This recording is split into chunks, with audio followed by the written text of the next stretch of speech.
Day one of fall camp has wrapped up, and the Knights 2025 season is inching closer and closer. I'm Nick Williams reporting for the Sons of UCF inside the Acrisure Bounce House, where earlier on Monday inside the Nicholson Fieldhouse, the running back room was able to showcase their speed and shiftiness that they've been improving upon over the summer.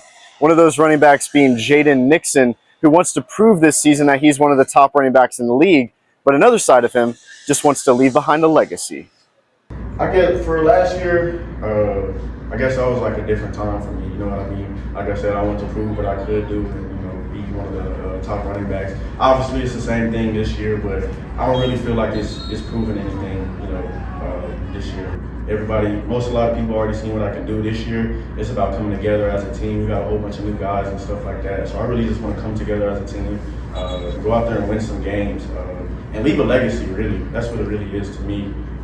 Leave something behind for the younger guys, because ultimately this is my last year. But people like AG, he's a freshman and stuff like that. I want to see him do some great things when he comes through here and build a legacy and build some great stuff. I know Coach Frost is going to do some great things with this team, but how are we going to influence that? So. Running backs coach Jimmy Beal knows that natural talent lives deep within Jaden Nixon, and he too is excited to see what he can prove this season. Jaden is so excited just because it's such a fresh, different approach here that's really going to, he sees his ability, he sees his journey that's going to be able to showcase his natural talent, and so every one of those guys being able to see it, through this long spring, winter, summer, and really kind of be up to this point of fall camp, I think they're super excited for that moment. The countdown to kickoff continues as the Knights will return to practice on Tuesday and Wednesday with an off day on Thursday.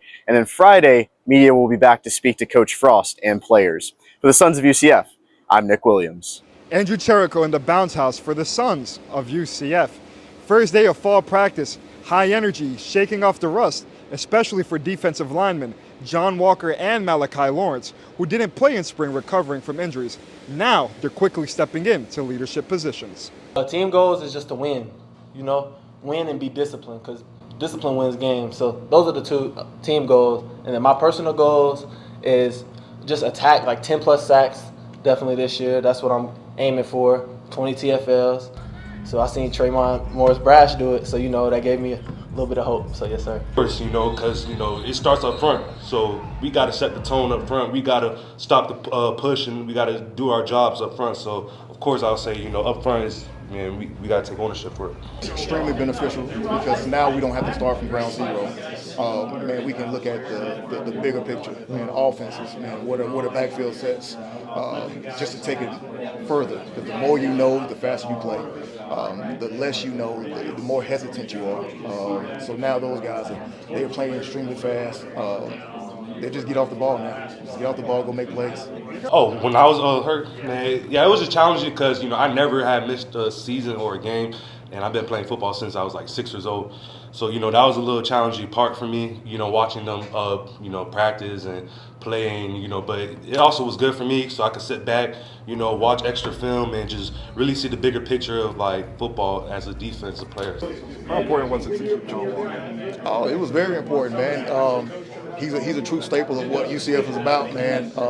Doing more with less, man, and he's a guy now. I'll be honest. There's a lot of teams that came after him. But he stayed close because again he trusts the process. He knows that the other stuff is coming later. He knows that being here, he will be developed. He will get everything he needs to know, and he has a chance to again put his name on the side of the stadium. Being somebody special. Like, just being not on the list, it kind of gives you motivation, but it also doesn't put pressure on you as much. So, just being on that list kind of puts a little bit more pressure. So we're not under any pressure, but we're here to attack and definitely get on that list at the end of the season. While speaking to D-tackles coach Kenny Martin, he said there's no pressure for the defensive line taking command of the defense as they'll be battle tested all throughout fall camp as they prepare for the season. And until next time, I'm Andrew Cherico for the Sons of UCF.